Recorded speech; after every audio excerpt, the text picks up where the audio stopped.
संविधान की विशेषताओं, इसकी भारतीय संविधान की विशेषताओं। भारतीय संविधान की अगर विशेषता की बात करें तो पहली सबसे प्रमुख विशेषता है कि भारत का संविधान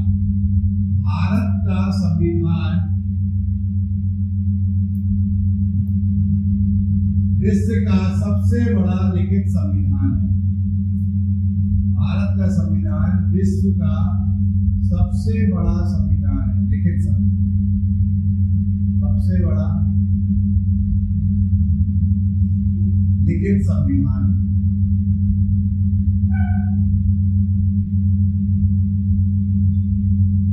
संविधान दो तरीके के होते हैं, एक तो लिखित संविधान और एक मौखिक संविधान। मौखिक संविधान की बात करें तो वो ब्रिटेन में है और लिखित संविधान अमेरिका या भारत में, ठीक है। तो भारत की बात करेंगे, भारत का जो संविधान है वो सबसे बड़ा लिखित संविधान है। दूसरी इसकी विशेषता है भारतीय संविधान की कठोर एवं लचीला, कठोर एवं लचीला।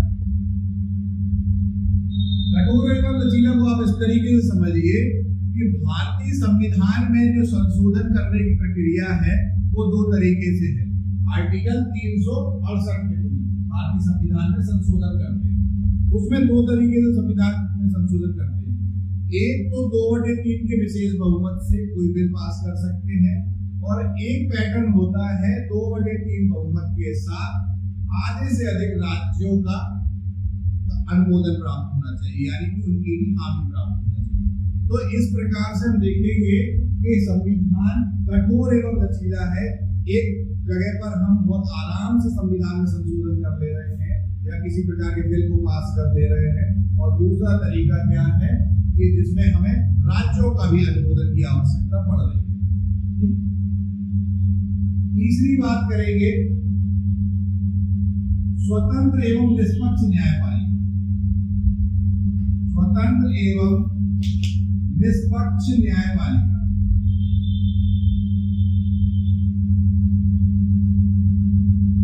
ठीक है। स्वतंत्र एवं निष्पक्ष न्यायपालिका यानी कि भारत की जो न्यायपालिका है वो किसी के नियंत्रण में नहीं है, स्वतंत्र है और निष्पक्ष है। किसी प्रकार का भेदभाव नहीं करेगी कि अमीर गरीब में कोई भेदभाव होगा, स्वतंत्र है वो और निष्पक्ष भी है। अगर चौथी विशेषता की बात करें तो भारतीय संविधान में मूल अधिकारों की बात की गई। किसकी बात की गई? मूल अधिकार। मूल अधिकार संविधान के भाग 3 में आर्टिकल अनुच्छेद 12 से 33 तक इनका वर्णन है। 12 से 33 तक इसका वर्णन किया गया है। मूल संविधान में मूल संविधान में 7 प्रकार के मौलिक कर्तव्य मौलिक अधिकार थे और वर्तमान में 6 प्रकार के मौलिक अधिकार हैं वर्तमान में, ठीक है। अन्य विशेषता की बात करें तो भारतीय संविधान में 5वीं विशेषता है नीति निर्देशक तत्व। क्या है? नीति निर्देशक तत्व। नीति निर्देशक तत्वों की अगर बात करें तो भारतीय संविधान के भाग 4 में, भारतीय संविधान का कौन सा भाग 4 में अनुच्छेद 36 से लेके 51 तक नीति निर्देशक तत्वों का वर्णन किया गया है। ये एक प्रकार से राज्यों के कर्तव्यों की बात है। ये भविष्य में जो संविधान निर्माता थे उन्होंने अपनी बात कही कि हमें क्या क्या और भविष्य में जरूरत पड़ सकती है, वो नीति निर्देशक तत्वों के अंतर्गत लाए गए। जैसे अनुच्छेद 44 के अंतर्गत हमें यूसीसी लाना है, तो ये भविष्य की बात है, भविष्य में लाए जाएंगे, ठीक। अन्य विशेषता की बात करें तो मौलिक कर्तव्य या मूल कर्तव्य, ठीक है।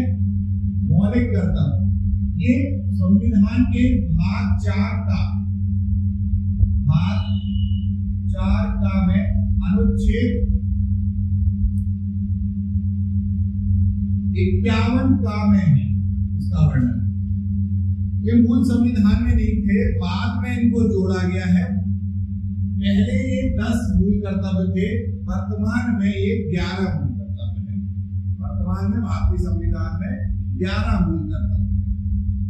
इसके बाद अगर हम आगे बढ़ेंगे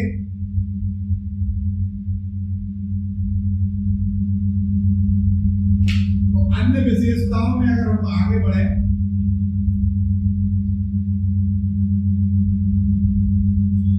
तो भारतीय संविधान में आपात उपबंध का वर्णन है। आपात उपबंध भारतीय संविधान में 3 तरह की आपात उपबंध का वर्णन है या इमरजेंसी का वर्णन है। एक है अनुच्छेद 352 के आधार पर राष्ट्रीय आपात,